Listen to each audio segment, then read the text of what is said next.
إن الحمد لله نحمده ونستعينه ونستغفره ونستهديه ونعوذ بالله من شرور أنفسنا ومن سيئات أعمالنا من يهده الله فلا مضل له ومن يضلل فلا هادي له وأشهد أن لا إله إلا الله وحده لا شريك له وأشهد أن محمدا عبده ورسوله.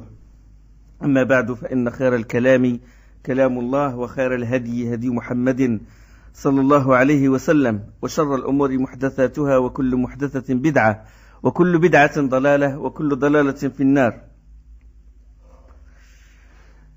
On est arrivé au hadith 72, 14e leçon. حديث 72 عن عبد الله بن أبي بكر رضي الله تعالى عنه أن في الكتاب الذي كتبه رسول الله صلى الله عليه وسلم لعمر بن حزم ألا يمس القرآن إلا طاهر رواه مالك مرسلا ووصله النسائي وابن حبان وهو معلول. On rapporte de Abdullah ibn Abi Bakr que dans la lettre adressée par le prophète sallallahu alayhi wa sallam à Amr ibn Hazm, on peut lire seuls ceux qui sont tahir, purifiés, touchent le Coran. Hadith rapporté par Malik. Donc, dans notre livre de Boulough al-Maram, et dans le livre de Subul Salam, qui est l'explication de Boulough al-Maram, Subul Salam al-San'ani, il est fait mention de Abdullah ibn Abi Bakr. Et juste après, même ici dans Boulough al-Maram, selon Abdullah ibn Abi Bakr, qu'Allah l'a agréé. An Abdullah ibn Abi Bakr radiyallahu anhu. Donc ça sous-entend que Abdullah ibn Abi Bakr c'est un compagnon, puisque c'est marqué juste après, radiyallahu anhu. Et San'ani il a dit que c'est Abdullah ibn Abi Bakr Siddiq, que c'est Abdullah le fils de Abu Bakr Siddiq, le compagnon du prophète sallallahu alayhi wa sallam, le premier calife. Donc le compagnon, Abdullah, fils du compagnon du prophète sallallahu alayhi wa sallam. Ceci est une erreur. C'est en réalité Abdullah ibn Abi Bakr ibn Muhammad ibn Amr ibn Hazm. Ça c'est une erreur de l'auteur et de celui qui a fait l'explication de ce livre-là. Donc mettez qu'Allah l'agrée entre parenthèses. Et c'est un tabi'i et ce n'est pas un compagnon. Abdullah ibn Abi Bakr, ce n'est pas Abdullah ibn Abi Bakr Siddiq. Non, c'est un tabi'i. C'est un tabi'i, rahimahullah. Il est mort en l'année 135 de l'Hégire à l'âge de 70 ans. Et Amr ibn Hazm, c'est le grand-père de Abdullah ibn Hazm. D'accord? On rapporte de Abdullah ibn Abi Bakr que dans la lettre adressée par le prophète sallallahu alayhi wa sallam à Amr ibn Hazm. Amr ibn Hazm, c'est le grand-père. C'est le grand-père de Abdullah ibn Abi Bakr. Donc Amr ibn Hazm, c'est un compagnon du prophète sallallahu alayhi wa sallam. Le prophète sallallahu alayhi wa sallam l'a désigné comme gouverneur sur Najran. Najran, c'est où? C'est où? La Syrah du prophète sallallahu alayhi wa sallam. C'est où? C'est au Yémen. Nasara Najran. On a parlé de ça. C'est les chrétiens de Najran. Et le prophète sallallahu alayhi wa sallam a désigné comme gouverneur. C'est un compagnon. Ça c'est Amr ibn Hazm. Il lui envoya une lettre. Une lettre où il y a beaucoup de prescriptions. Il y a beaucoup de lois dedans. Il y a les indemnités, les rançons, il y a les lois qui gèrent la zakat. Et parmi ces règles-là, il est mentionné que seuls les tahir, les purifiés, ont le droit de toucher au Coran. Ont le droit de toucher le Coran. D'accord? Et l'auteur, il a dit que Malik a rapporté ce hadith en tant que mursal. Mursal, c'est le tabi'i.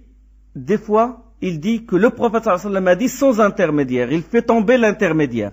Le tabi'i, il n'a pas vu le prophète sallallahu alayhi wa sallam. Ou le tabi'i. Quelqu'un qui n'a pas vu le prophète sallallahu alayhi wa sallam, il dit le prophète sallallahu alayhi wa sallam a dit.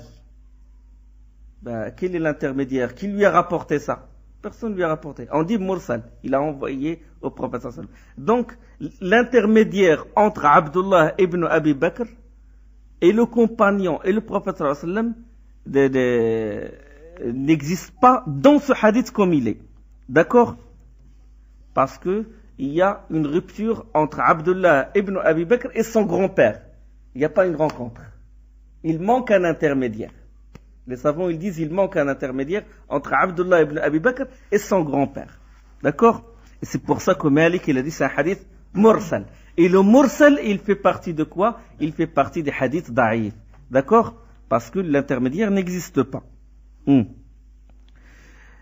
Et il ajouta, l'auteur, Ibn Hajar al-Asqalani, rahimahullah, il dit, Nasa'i ibn Hibban l'ont rapporté avec un isnad continu. Ça veut dire, ils ont comblé ce trou-là. Comment continu? C'est-à-dire, selon Abdullah ibn Abi Bakr, selon son père, que le prophète sallallahu alayhi wa sallam a envoyé à Amr ibn Hazm cette lettre-là. D'accord? Donc, Abdullah ibn Abi Bakr, selon son père, selon son grand-père qui est Amr ibn Hazm. Donc là, la chaîne est continue. Nasa'i ibn Hibban, il rapporte ce hadith-là avec cette chaîne-là. Et donc, ça comble ce manque-là et ça fait remonter le hadith au sahih. Donc, bon. On va dire pourquoi il est sahih déjà. On va dire pourquoi il est sahih. Et même ce hadith-là, malgré sa continuité, il est défectueux, il est ma'loul. Comme a dit l'auteur, rahimahullah. Il a dit, wa huwa ma'loul. Ma'loul, ça veut dire, ma'loul en arabe, c'est quelqu'un de malade. Il y a une défection dans ce hadith-là. Il est ma'loul, comme a dit l'auteur, car dans sa chaîne de transmission, il y a Sulayman ibn al-Arqam, qui est très faible, da'ifun jiddan. C'est pour cela que Abu Daoud, Abu Zar' al-Dimashqi, Salih ibn Muhammad, Abu al-Hassan al-Harawi, Abd al-Haq al-Ishbili, tous ces savants-là l'ont qualifié de faible. Et d'autres, donc, ils l'ont qualifié de faible à cause de la présence de ce rapporteur-là. D'autres, ils ont qualifié ce hadith d'authentique, tel que Ibn Hibban, Al-Hakim et Al-Bayhaqi. Pourquoi ils l'ont qualifié d'authentique? Ils l'ont qualifié d'authentique non pas du côté de l'isnad, mais parce que c'est un hadith célèbre.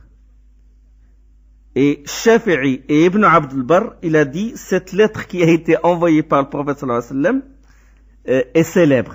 Chez les narrateurs de Sira, on trouve cette lettre. Cette lettre avec les prescriptions, tout le monde en parle. Il se trouve chez Ibn Sa'd et les autres narrateurs de la Sira du prophète sallallahu alayhi wa sallam. D'accord, qui l'a rapporté de qui? L'isnad, d'accord, la chaîne des rapporteurs est faible.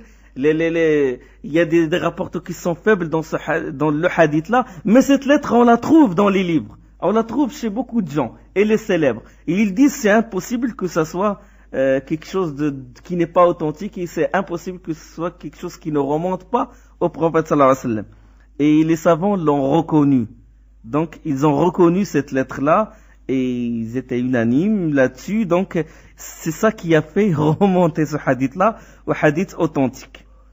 Et les compagnons, certains ont parlé de ce hadith. Les tabi'in, ils ont parlé, ils ont mis en pratique, non pas rapporté, mais ils ont mis en pratique ce qu'il y a dans cette lettre-là. D'accord? Donc ça, c'est des preuves comme quoi ils reconnaissent cette lettre-là. Et le Hakim, rahimahullah, il rapporte, il a dit que le calife Omar ibn Abd al-Aziz et l'imam de son époque, ça veut dire l'imam Zuhri, ils ont témoigné que cette lettre est authentique et c'est le prophète sallallahu alayhi wa sallam qui l'a envoyée.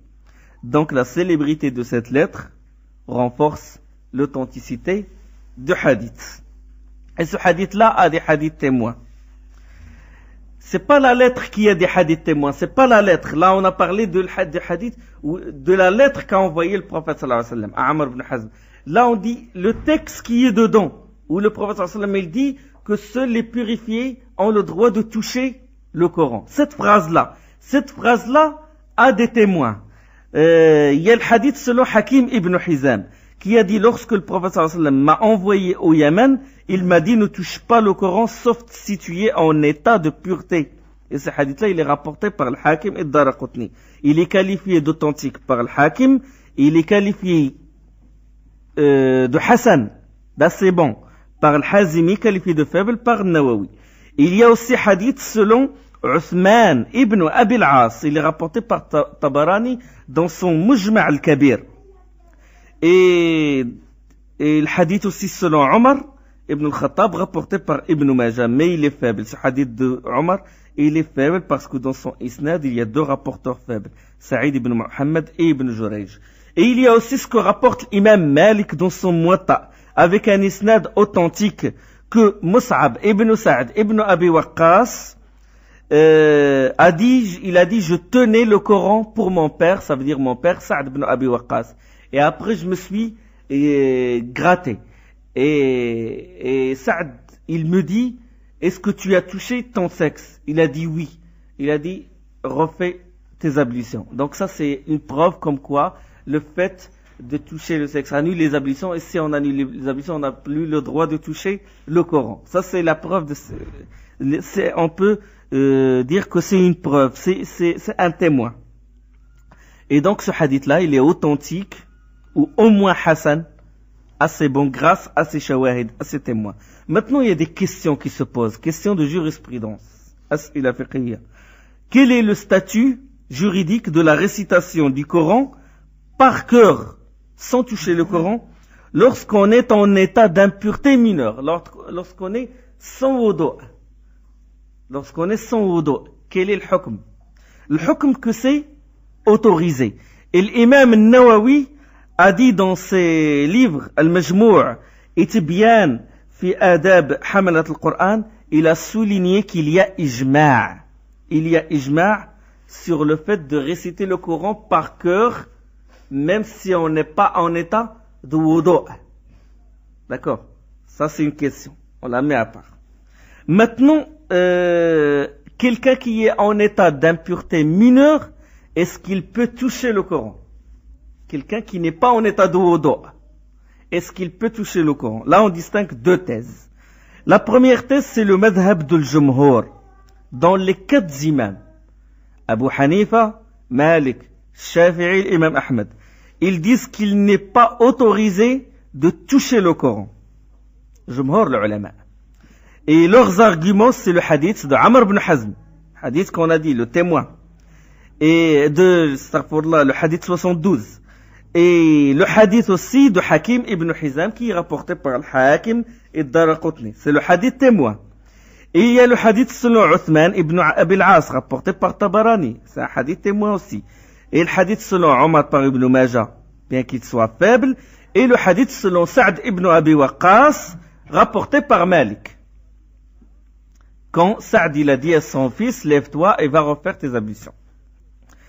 Et ils disent, parmi leurs arguments, le verset du Coran, La yamassuhu illa al-mutahharun. Et c'est certainement un Coran noble, dans un livre bien gardé, que seuls les purifiés touchent. Illa al-mutahharun. Ils disent, il y a deux tafsirs, deux exégèses de ce hadith, de ce verset-là. Il dit, le premier, c'est que la yamassuhu, le ha, que dans un livre bien gardé, que seuls les purifiés, le que là, il revient au Coran. Il y a une exégèse qui dit que ça revient au Coran, que c'est le Coran. Allah subhanahu wa ta'ala parle que le Coran, il ne doit pas être touché que par les gens qui sont purifiés. Et notre exégèse, ils disent la yamassu illa al-mutahharun. Le mutahharun, ils disent c'est les anges. D'accord? Et ce livre-là, c'est la table gardée. Bon, d'accord. Donc, il y a deux explications.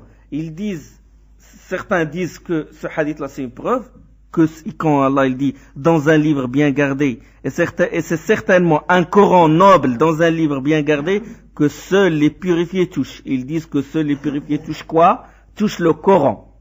Ils disent ça revient au Coran. D'autres exégètes, ils disent, ils touchent quoi? Ils touchent la table gardée, ça ne revient pas au Coran, et que Allah il parle non pas de mutahharun, il ne parle pas des êtres humains, mais il parle des anges. Donc ceux qui ont dit que les purifiés, ça veut dire ceux qui sont en état de wudu. et ils ne doivent pas toucher le Coran. Ça, c'est une preuve en leur faveur. D'accord? Donc, selon l'une des deux exégèses, le pronom que revient au Coran. Mais il y a une question qui se pose. Que le prophète sallallahu alayhi wa sallam a interdit à celui qui n'est pas tahir de toucher le Coran. Hadith d'Amr ibn Hizam. D'accord? Il dit que la personne qui n'est pas tahir, que seuls ceux qui sont tahir peuvent toucher le Coran. D'accord? Mais est-ce que tahir veut dire purifier du wudu, ou bien veut dire croyant? Parce que le prophète sallallahu alayhi wa sallam a dit Innal mu'mina la yanjus. Le croyant n'est pas impur. Donc est-ce que tahir veut dire croyant ou veut dire celui qui n'est pas en état de wudu? D'accord? Parce que certains qui considèrent que le hadith de Amr ibn Hazm est authentique, ils disaient écoutez, même si le prophète sallallahu alayhi wa sallam a dit dans cette lettre que seuls les tahir peuvent toucher le Coran, il veut dire les croyants, qu'ils soient en état d'impureté, en état de wudu ou non. Et c'est ce qu'a marqué aussi le Cheikh Shaqra dans une petite risala, le livre de Cheikh Al-Albani. Il a dit, même si on dit que ce hadith est authentique, si on considère, il a considéré que ce hadith n'est pas authentique, il dit même si on considère que ce hadith est authentique, tahir ne signifie pas obligatoirement quelqu'un qui est dans un état d'impureté. Tahir, ça peut aussi signifier mu'min, croyant. Donc ça, ce n'est pas une preuve comme quoi celui qui n'est pas en état de wudu n'a pas le droit de toucher le Coran. Vous avez saisi le sens? D'accord. Mais ceux qui contestent cet avis-là, ils disent écoutez, parce que jumhur le ulama, la foule des savants, ils disent tahir, c'est celui qui est en état de wudu et non pas le croyant. Ils disent pourquoi? Parce qu'ils disent dans la sira du prophète sallallahu alayhi wa sallam et dans le Coran, Allah, il ne nomme pas les croyants tahir. Ce n'est pas répandu, ça. Ce n'est pas répandu. Allah, il dit sur les musulmans, ils disent mu'min, ou muslim, ou abdullah. Mais tahir, on ne le trouve pas. Donc ce tahir-là veut dire quelqu'un qui est en état de wudu. Hein? Ils disent tahir. Allah, il donne pas le nom de tahir aux croyants. Ça, c'est pas répandu. C'est pas une chose fréquente dans le Coran et dans la Sunna pour qu'on puisse dire que tahir, ça veut dire croyant. Mais quand il veut dire croyant, il dit abdullah ou il dit mu'min.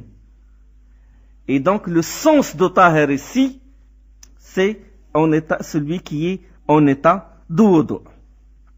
Et de même, dans le hadith de Hakim, rapporté par le Hakim, oui, de Hakim ibn Hizam, rapporté par le Hakim et Daraqutni. Le prophète sallallahu alayhi wa sallam, il a dit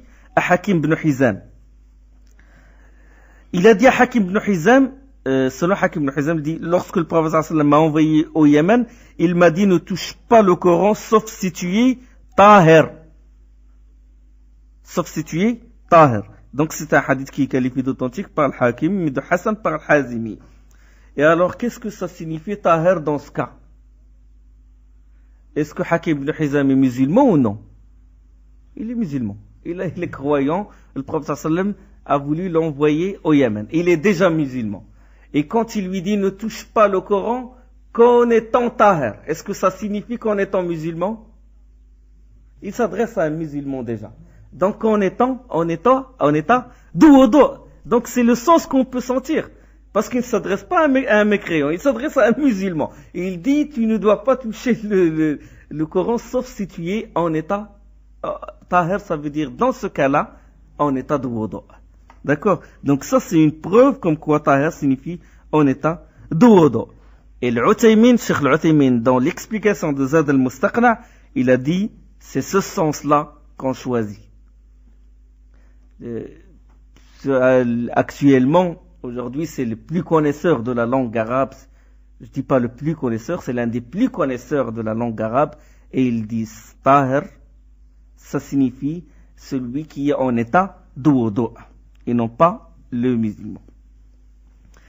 Et ajouter à cela le hadith rapporté par Malik, quand Sa'd ibn Abi Waqqas, il a dit à son fils, est-ce que tu as touché ton sexe?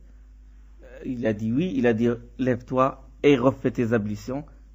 C'est comme s'il lui dit ne touche plus le Coran en état, dans cet état-là. D'accord. La deuxième thèse, maintenant c'est le premier avis, c'est l'avis de Jumhur l'ulama, qu'il n'est pas autorisé pour celui qui n'est pas en état de wudu de toucher le Coran.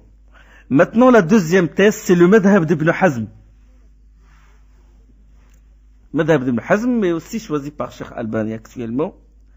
C'est le madhab d'Ibn Hazm qu'il est autorisé pour celui qui est en état d'impureté mineure de toucher le Coran. Et ses arguments, c'est quoi? C'est le hadith de Amr ibn Hazm. Il dit le hadith de Amr ibn Hazm et les autres hadiths ne sont pas authentiques, sont da'if. Lui, il voit que ces hadiths-là sont faibles. Et il dit aussi la lettre envoyée par le prophète sallallahu alayhi wa sallam à Héracle, le message au roi. Et quand le prophète sallallahu alayhi wa sallam l'a envoyé la lettre, qu'est-ce qui est marqué dans cette lettre? Le verset du Coran. قل يا أهل الكتاب ويا أهل الكتاب تعالوا إلى كلمة سواء بيننا وبينكم ألا نعبد إلا الله ولا نشرك به شيئا ولا يتخذ بعضنا بعضا أربابا من دون الله فإن تولوا فقولوا شهدوا بأننا مسلمون. Donc il y a ce verset-là du Coran aux gens du livre. Venez à une parole commune entre nous et vous, que nous n'adorions qu'Allah sans rien lui associer, et que nous ne prenions point les uns les autres comme seigneurs, pour seigneurs en dehors d'Allah, puis s'ils tournaient le dos, dites, soyez témoins que nous sommes musulmans. Donc c'est un verset. Et on sait que Héracle, c'est un kafir, c'est un mécréant, et c'est un mushrik. Et le prophète sallallahu alayhi wa sallam lui a envoyé la lettre. Et il sait que s'il lui envoie ce message-là, il va le toucher. Donc il va toucher le Coran et il va lire le message, il va lire le verset du Coran. Il dit donc, si le mécréant a le droit de lire le Coran, a le droit de lire ces versets du Coran, donc à plus forte raison, le croyant, même s'il est en état d'impureté mineure, a le droit de prendre le Coran et de le lire. D'accord? Vous avez touché le sens. Donc ça c'est les deux avis des savants là-dessus. Mais on va détailler Inch'Allah après. Mais avant, on rentre d'abord dans le hadith 73. Parce que il est au sein du sujet. Hadith 73. عن عائشة رضي الله تعالى عنها قالت كان رسول الله صلى الله عليه وسلم يذكر الله على كل أحيانه رواه مسلم وعلقه البخاري.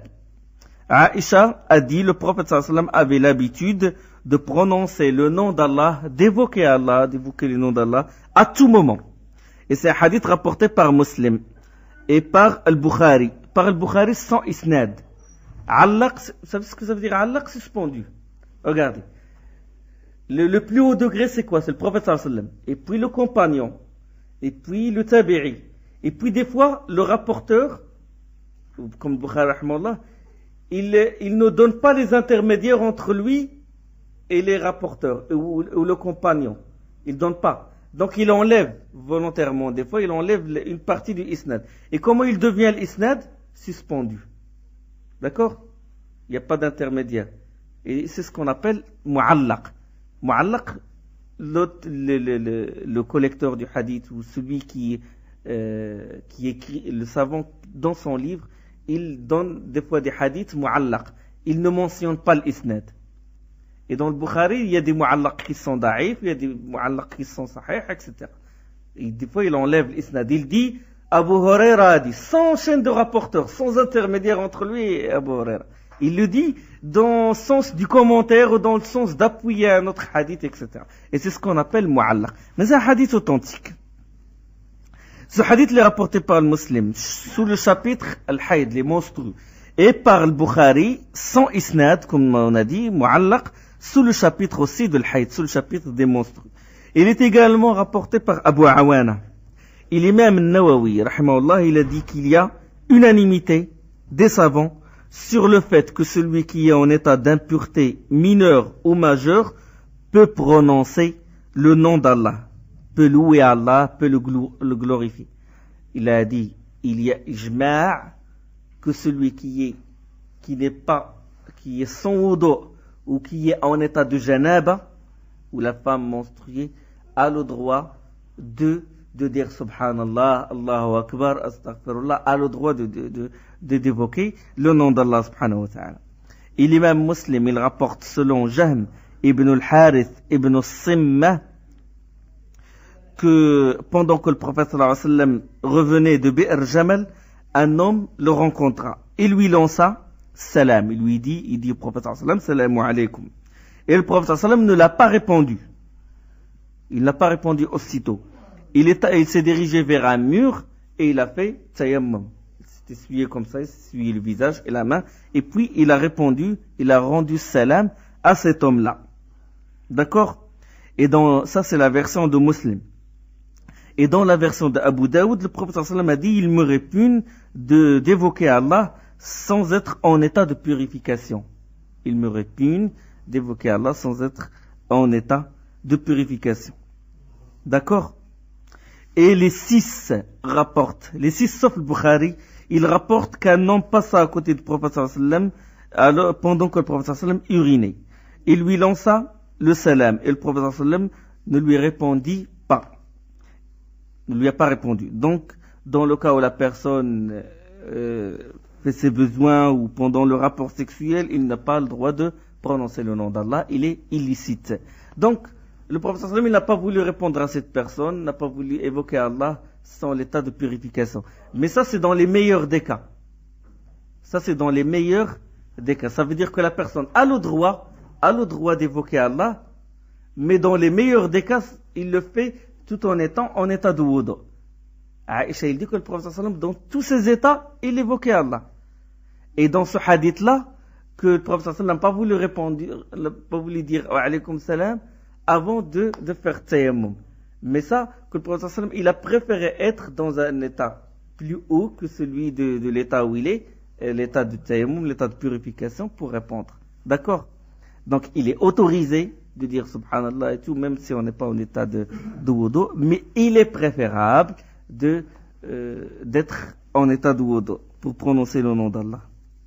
D'accord. Certains savants ont déduit de ce hadith-là, de Aïcha, hadith que le prophète sallallahu alayhi wa sallam avait l'habitude de prononcer le nom d'Allah à tout moment. Ils ont dit que ce hadith-là, que celui qui est en état d'impureté majeure peut réciter le Coran. Puisque Aïcha, il a dit dans tous ces états, dans tous ces états, ils ont déduit de ce hadith-là que celui qui est en état d'impureté majeure peut réciter le Coran. D'accord? Les savants, ils ont divergé sur cette question. La foule des savants, jumhur l'ulama, ont dit qu'il est illicite. Haram. Pour celui qui est en état de souillure majeure, janaba ou de la femme menstruée, de réciter le Coran, même par cœur. Une catégorie de savants, ils disent ça. Et l'imam Tirmidhi, il a attribué cette thèse à la majorité des gens du savoir, comme Sufyan Thawri ibn al-Mubarak, Shafi'i, Ishaq ibn Rahouya. Et c'est le madhab de Abu Hanifa. Et c'est la version la plus célèbre de l'imam Ahmed, adoptée par la majorité de ses disciples, et une des versions de l'imam Malik. Et leurs arguments, c'est le hadith selon Ibn Omar que le prophète sallallahu alayhi wa sallam a dit, celui qui est en état de janaba et la femme menstruée ne doivent rien réciter du Coran. Et ce hadith, il est rapporté par Tirmidhi, qui commenta, on ne connaît ce hadith que par la chaîne dans laquelle il y a Ismaïl ibn Ayyash, selon Moussa ibn Uqba, selon Nafi' et selon Ibn Omar. Donc, on sait que dans ce hadith-là, d'Ibn Omar, où il a dit, le prophète sallallahu alayhi wa sallam a dit, celui qui est en état de janaba et la femme menstruée ne doivent rien réciter du Coran, c'est un hadith, dans sa chaîne, il y a Ismaïl ibn Ayyash. Et on sait que Ismaïl ibn Ayyash, quand il prend le hadith des gens du Hijaz, sa version des hadiths est faible. Et donc, ce hadith-là, il est faible. Et Abdullah, il a posé, enfin Abdullah l'a posé, le fils de Ahmed ibn Hanbal, il a posé la question à son père, Ahmed ibn Hanbal, au sujet de ce hadith-là. Et il répondit, c'est un faux hadith. Et même Ahmed, il a jugé que c'est batil. Et ce hadith est également rapporté par le Bayhaqi ibn Majah, mais il est faible. Et Abu Hatim, il a dit, l'attribuer au prophète sallallahu alayhi wa sallam, c'est une erreur. Et le plus vraisemblable, c'est une parole d'Ibn Omar et non pas la parole du prophète sallallahu alayhi wa sallam. Bon, ça c'est leur argument. Ils disent ça c'est le dalil. Dalil comme quoi la femme menstruée, celui qui est en état de janaba ne doit pas réciter le Coran. Ils sont appuyés sur le hadith d'Ibn Omar qui est faible. D'accord. Et il y a hadith selon Ali, radiyallahu anhu, que le prophète Ali a dit, le prophète sallallahu alayhi wa sallam nous enseignait le Coran et rien ne l'empêchait de réciter le Coran sauf s'il est en état de janaba. La yahjuzuhu an al-Qur'an illa al-janaba. Donc ça c'est une preuve, ils disent c'est une preuve comme quoi le prophète sallallahu alayhi wa sallam, s'il est en état de janaba, il ne récite pas le Coran. C'est hadith de Ali qui est rapporté par Abu Daoud, Tirmidhi, Nasa'i ibn Majah, par l'imam Ahmed, par l'imam Ibn Hibban, le Hakim ibn Khuzayma. Et Tirmidhi, il a qualifié ce hadith d'authentique. Hassan Sahih, il a dit. De même Ibn Khuzayma. Ibn Hibban, Ibn Hajar, dans Fath al-Bari, explication de Sharh al-Bukhari, il a dit, en vérité, il est du degré de Hassan. Et il sert pour être un argument. Et d'autres l'ont qualifié de faible, tels que Shu'ba, Imam Ahmed, Shafi'i, al-Bayhaqi. Et parmi les contemporains qui ont qualifié ce hadith-là d'authentique, Cheikh al-Allama Ahmed Shakir dans son commentaire sur Sunan Tirmidhi. Et Cheikh al-Albani, rahimahullah, il a qualifié ce hadith-là de da'if, de faible, voire Irwa al-Ghalil, voire aussi Tamam al-Minna. Et bon, ce hadith-là, wallahu a'lam, est faible. Et même s'il est authentique, ce n'est pas une preuve que c'est illicite de réciter le Coran en état de janaba. Même s'il est sahih. Qu'est-ce que c'est mentionné dans ce hadith-là? Suivez bien. Ali, il dit que le prophète sallallahu alayhi wa sallam nous enseignait le Coran et rien ne l'empêchait de réciter le Coran, sauf s'il est en état de janaba. Donc, même si ce hadith-là est authentique, ceux qui contestent, ils disent, écoutez, le prophète sallallahu alayhi wa sallam, il a préféré, il lui répugne déjà de rendre salam alors qu'il n'est pas en état de wudu, donc, a fortiori, il lui répugne de réciter le Coran s'il est en état de janaba. Mais on ne peut pas déduire que c'est haram. Ça, c'est le prophète sallallahu alayhi wa sallam, il dit, évoquer Allah en état de wudu, en état de grande pureté, c'est mieux. Donc, on ne peut pas déduire carrément que c'est haram, mais on peut déduire que c'est juste détestable. D'accord? Donc ça c'est leur deuxième dalil. Leur troisième dalil, c'est selon Amir ibn Samt ou ibn Simt que Ali radiyallahu anhu a fait ses ablutions, puis il a récité le Coran devant nous, ça veut dire devant Amir ibn Samt et ses compagnons. Il a récité des versets du Coran devant nous, puis nous dit que le prophète sallallahu alayhi wa sallam a récité devant eux des passages du Coran, puis il a dit, le prophète sallallahu alayhi wa sallam, faites de même si vous n'êtes pas en état de janaba. Et celui qui est en état de janaba ne doit rien réciter du Coran. Même un seul verset. Fût-ce un seul verset. Donc ça c'est hadith de Amr ibn Samt selon Ali radiyallahu anhu. Et ce hadith il est rapporté par Imam Ahmed. Mais c'est un hadith faible. Donc il ne remonte pas pour être un dalil. Et il se base aussi sur l'avis de beaucoup de compagnons. Ils ont dit que beaucoup de compagnons ont adopté cette thèse. Maintenant, la deuxième thèse. La personne en état de janaba et la femme menstruée peuvent réciter ce qu'ils veulent du Coran. Nous ne parlons pas de toucher le Coran. Attention, il faut faire la part des choses. Nous parlons de la récitation du Coran. Ça, c'est la deuxième thèse. La deuxième thèse, ils disent, la personne qui est en état de janaba et la femme menstruée peuvent réciter ce qu'ils veulent du Coran. Et c'est l'avis de Daoud al-Zahiri, et l'avis d'Ibn Hazm, et l'avis de l'imam Tabari. Tabari, il avait un madhab à lui seul. Et l'avis d'Ibn al-Mundhir. Et c'est une version, l'ancienne version de l'imam Shafi'i. Et leurs arguments, c'est quoi? Ils disent l'absence de preuves qui l'interdisent. Il n'y a pas de preuve qui interdit ceci. Et ils disent les hadiths, ils sont faibles. Et ils disent deuxièmement le hadith d'Ibn Abbas, que Abu Sufyan, bon c'est le hadith des messages que Abu Sufyan a informé Abdullah ibn Abbas de la lettre adressée par le prophète sallallahu alayhi wa sallam à Héraclius. Il y a le verset du Coran et on sait que Héraclius était en état d'impureté, il était dans la mécréance carrément et donc il avait le droit de lire le verset du Coran. Donc le prophète sallallahu alayhi wa sallam, il n'a envoyé cette lettre que pour que Héracle touche cette lettre et lise ce qu'il y a dedans. D'accord? Mais il dit donc si lui, malgré sa mécréance, a le droit de réciter le Coran, donc à plus forte raison, le musulman en état de janaba et la femme menstruée peuvent réciter le Coran. D'accord? Mais ceux qui contestent ceci, ils disent écoutez, le prophète sallallahu alayhi wa sallam, il a envoyé cette lettre dans le but de la da'wa.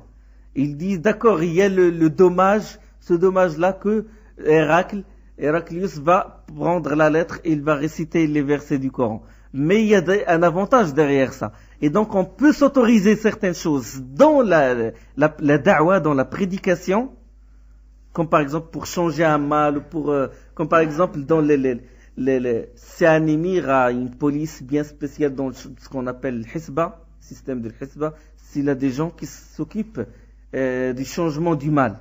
Et du pourchasse du mal et d'ordonner le convenable.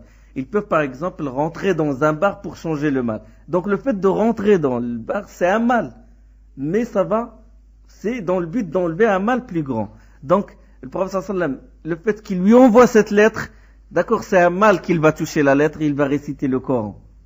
Mais ça peut repousser un mal plus grand, ça ramène un bienfait, le fait que Héracle se convertisse à l'islam. Et le seul moyen, pas le meilleur moyen de toucher son cœur, c'est la parole d'Allah. C'est la parole d'Allah subhanahu wa ta'ala. Donc ceux qui ont contesté, ils ont dit ceci. Et ils ont dit aussi, écoutez, bon, Héracle, il n'a pas l'a'tiqad, il n'a pas la conviction que c'est la parole d'Allah. Donc s'ils le lisent, ce n'est pas grave. Et le musulman, il a cette conviction ferme que c'est la parole d'Allah et malgré son état d'impureté, il va le lire. Non. D'accord? Ça, c'est les contestations, les objections de ceux qui s'opposent à cet avis-là. Et l'imam Ahmed, il a dit aussi, il est autorisé de réciter le Coran devant le kafir, devant le mécréant, et on peut lui donner certains versets pour qu'il, par exemple, donner comme cadeau le Coran à un mécréant dans le but de l'appeler à l'islam. Et parmi leurs arguments, ceux qui soutiennent cette thèse, c'est qu'ils disent que la janaba et la menstrue sont des choses naturelles. Des choses naturelles. Et il n'y avait pas un jour ou un instant qui se passait à l'époque du prophète sallallahu alayhi wa sallam. Et il n'y avait pas un jour ou un instant qui se passait à l'époque du prophète sallallahu alayhi wa sallam sans que quelqu'un soit en état de janaba et sans qu'une femme soit en état de règle. Donc c'est quelque chose de très très fréquent. Un état entier, un pays, donc c'est un cycle, les menstrues, c'est un état qui arrive à tous les hommes et tout. Donc il ne se passe pas un jour sans que quelqu'un soit en état de janab. Il ne se passe pas un jour, on peut le dire ça, statistiquement, il ne se passe pas un jour sans qu'une femme soit en état soit menstruée. Et malgré cette fréquence, bien que ce soit très très répandu, normalement les preuves qui interdisent la menstruée à lire le Coran et les preuves qui interdisent la personne de janab à réciter le Coran doivent être très répandues. Parce que c'est quelque chose de courant. Et nous, on n'a pas des preuves. Et les preuves qu'on a sont des preuves da'if. Donc ça, c'est un argument comme quoi la femme menstruée a le droit de réciter le Coran. Vous avez compris ce raisonnement-là? C'est tellement répandu et on n'a pas de preuves claires. Normalement, si la chose est très répandue, le prophète sallallahu alayhi wa sallam, il est ferme. Il est ferme. لا يجوز تأخير البيان على وقت الحاجة. C'est une règle fondamentale que le prophète sallallahu alayhi wa sallam ne retarde pas le temps pour montrer, pour expliciter une chose quand la situation l'exige. Ils ne laissent pas le temps. Ils disent pas jusqu'à demain et je vais répondre. Non. Quand la situation l'exige, ils répondent tout de suite. Et là, cette situation, elle est très répandue Et on sait que beaucoup de monde, les compagnons, ils veulent réciter le Coran, les femmes, ils veulent réciter le Coran et tout. Et le prophète sallam, on n'a pas de preuve claire qu'il a dit ne récitez pas le Coran. Toutes les preuves qu'on a, la majorité des preuves sont des preuves da'if. Et Ibn Hazm, mais les savants qui soutiennent cette thèse, dans son livre Al-Muhalla, rapporte qu'Ibn Abbas récitait la sourate al-Baqarah alors qu'il est en état de janaba. Ibn Hazm il rapporte aussi. Et il y a aussi que le Bukhari et Muslim, dans Sahihain, ça c'est parmi leurs preuves, ils disent que Aïcha radiyallahu anha a dit que, ça c'est le pèlerinage d'adieu du prophète sallallahu alayhi wa sallam, il a dit, nous partîmes avec le prophète sallallahu alayhi wa sallam avec l'intention de faire le pèlerinage et arrivé à Sarif, j'ai eu mes règles. Aïcha il a dit, j'ai eu mes règles. Et le prophète sallallahu alayhi wa sallam, il entra chez moi, c'est elle qui raconte, il entra chez moi et me trouva en train de pleurer. Et il me dit, qu'est-ce qui te fait pleurer? Peut-être que tes règles sont venues. Et il dit, oui. Il répondit à Aïcha radiyallahu anha, le prophète sallallahu alayhi wa sallam m'a dit, c'est une chose qu'Allah a écrite pour les filles d'Adam. Fais donc tout ce que fait le pèlerin, excepté le tawaf, autour de la demeure, que tu ne feras pas jusqu'à ta purification. Et on sait que le pèlerin récite le Coran. Et donc, le prophète sallallahu alayhi wa sallam il a dit, fais tout ce que fait le pèlerin. Donc la femme menstruée a le droit de faire ce que fait le pèlerin, sauf salat, sauf tawaf. Donc il a le droit de dire, de réciter le Coran. Il a le droit d'invoquer Allah. Donc ça c'est une preuve qui est solide aussi, qui soutient leur avis. La troisième thèse maintenant. Troisième avis. La femme menstruée a le droit de réciter le Coran, alors que la personne en état de janaba n'en a pas le droit. On va voir la différence. Et c'est le madhab, la thèse de l'imam, le madhab de l'imam Malik. Et c'est une version de l'imam Ahmed, choisie par Ibn Taymiyyah rahimahullah. Et c'est aussi le madhab de Daoud, al-Zahiri et d'Ibn Hazm. Et l'imam Nawawi, dans le Majmou' a dit, c'est la version ancienne de l'imam Shafi'i. Leurs arguments. Ils confirment le hadith de Ali, rapporté par Ahmed, que le prophète sallallahu alayhi wa sallam a récité devant nous des passages du Coran. Il a dit, faites de même si vous n'êtes pas en état de janaba. Eux, ils confirment ce hadith-là. Ceux qui considèrent que ce hadith est authentique, ils disent, c'est clair, celui qui est en état de janaba, l'interdiction l'intéresse celui qui est en état de janaba et non pas celui, la femme menstruée. D'accord? Le hadith, il est clair, hadith de Ali. Illa al-junub. Et il y a le hadith de Aïcha, qui est rapporté par le Bukhari et Muslim. Cité ci-dessus, on a parlé de ça. On a parlé de hadith de Aïcha, le prophète sallallahu alayhi wa sallam lui a dit, fais tout ce que fait le pèlerin, sauf le tawaf. Ne fais pas le tawaf. Donc, elle fait ce que fait le pèlerin, il récite le Coran, durant le pèlerinage. Et il y a aussi, d'autres, il y a le hadith aussi rapporté par le Bukhari et Muslim, aussi. Et c'est un hadith selon Atiyya. Et ça, c'est pendant les fêtes de l'Eid al-Kibir et l'Eid al-Fitr. Le prophète sallallahu alayhi wa sallam, il a demandé qu'on fasse sortir les femmes menstruées pour qu'ils participent avec les hommes, ils participent la joie avec les autres gens et qu'ils fassent le takbir, et ils fassent le takbir avec les musulmans. Ils disent Allahu Akbar avec les musulmans et ils invoquent Allah subhanahu wa ta'ala. Donc il a autorisé à la femme menstruée d'invoquer Allah et de faire takbir, de même de faire talbiya dans le pèlerinage, et ce sont des choses qu'il n'a pas permises à celui qui est en état de janaba. D'accord? Il a autorisé, il a dit le huyyad, akhraj le huyyad, sortez les femmes qui ont, même s'ils ont leurs règles et tout pendant la fête. Il a autorisé pour qu'ils fassent takbir et participent avec les gens pendant les fêtes. Et dans le pèlerinage, la femme menstruée a le droit de faire takbir, a le droit de faire talbiya, a les mêmes droits que le pèlerin, à faire les mêmes choses, que fait le pèlerin. Donc c'est des choses que le prophète sallallahu alayhi wa sallam a autorisées à la femme menstruée et il ne l'a pas autorisé à celui qui est en état de janaba. homme ou femme, parce que janaba, ça peut, au cours d'un rêve, le rêve, ça peut atteindre l'homme et la femme aussi. D'accord? Et de même après le rapport sexuel. Et c'est ça, l'état de janaba. Hein, d'accord? Donc il y a le haïd et le janaba, c'est autre chose. Et ils disent parmi leurs arguments, ils disent que, bon, ce sont des choses que le prophète n'a pas permises à celui qui est en état de janaba, pour la simple raison que le janaba est un état qu'on peut enlever. Le janaba, on peut l'enlever. On va se laver et on peut l'enlever. D'accord? Ça dépend de notre volonté. Mais alors, l'état des menstrues, la femme menstruée ne peut pas enlever cet état-là. Il doit attendre la période. D'accord? Il ne peut pas. Le janaba, la femme et l'homme peuvent lever cet état-là. Il suffit qu'il se lave et tout. Mais la femme menstruée, il ne peut pas lever cet état. Il faut qu'il attende la fin des menstrues. Il faut qu'il attende jusqu'à ce que ce sang-là devienne jaunâtre et jusqu'à ce qu'il voit le qass al-bayda, le film blanc. Ça veut dire les étapes, il doit vérifier son état jusqu'à la fin de ses règles. Donc il est contrainte en quelque sorte.